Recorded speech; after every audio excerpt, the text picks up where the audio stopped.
Al-Imam Al-Hasan ibn Ali Al-Zaki Al-Askari Salawatullahi wa salamuhu alayhi.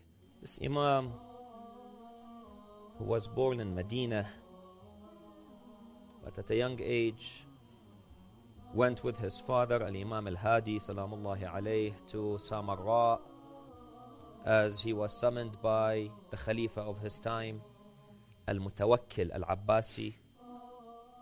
And this Imam lived a very short or relatively short lifespan. He was born in the year 232 after Hijrah and was martyred in the year 260 after Hijrah, making his age at around 28 or 29 years of age approximately, during which he spent about 23 years with his father, Salamullahi alayhi, and about 6 or so years as an Imam. Despite his difficult life and his short life, this Imam gave us a lot of things and taught us a lot. Let's look at his virtuous character, akhlaq. He spent a lot of the time in Samarah in prison, inside the prison. Now he was under house arrest. One of the titles of Al-Imam Salamullah alayhi is Al-Askari. Askari comes from the word askar. What does askar mean? Army. So imagine how much freedom will you have when you're living inside a military compound. Askar did not have much freedom at all. And in addition to this, he was put in the prison for long periods of time. One of the ministers of the Khulafa by the name of Salih ibn Wasif, they told him in the prison, why is it that these prison guards are giving him so much flexibility to Imam Al-Askari?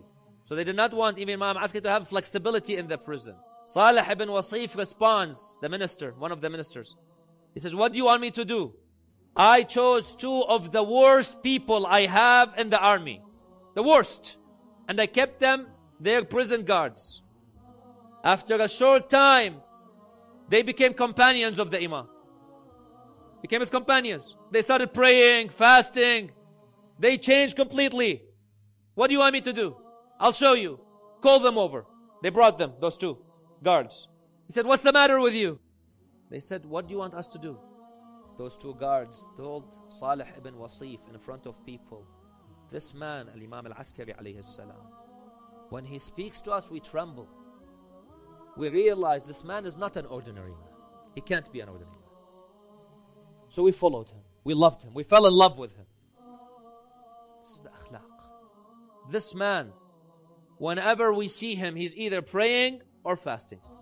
And whenever he speaks to us, we tremble. We shake. He's in the prison.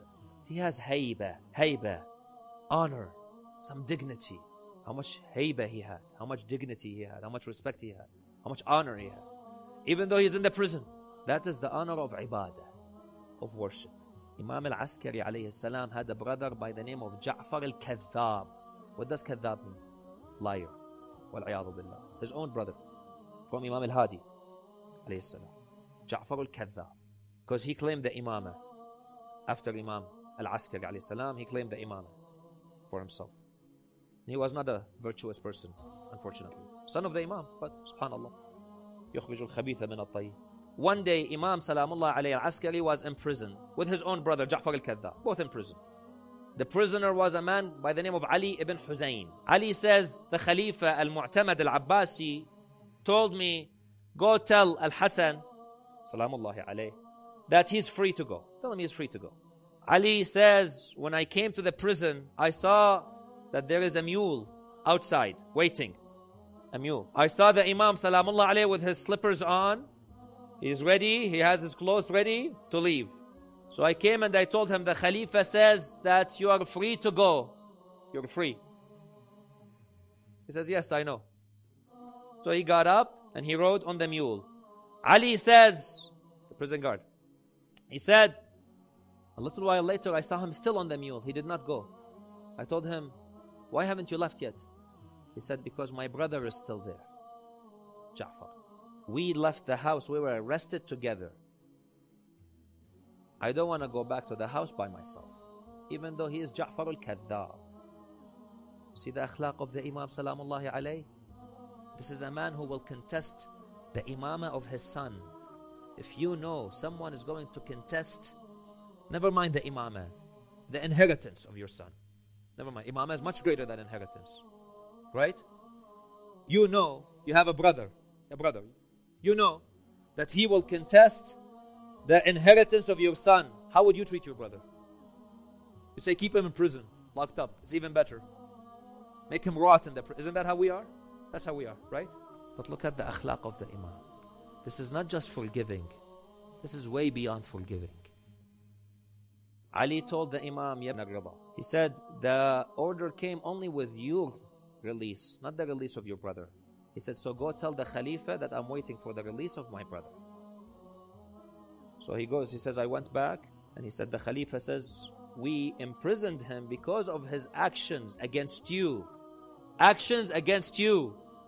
That's why we imprisoned him. But now we will let him go for you. So they let him go, and they both rode on the mule and headed back. This is the akhlaq of Ahlulbayt alayhim as-salam. This is not just forgiving, this is forgetting. This nobility comes with the sincere intentions, niyyah. It comes from the complete submission, the proper aqeedah. So brothers and sisters, always pray to Allah to make our niyyah sincere.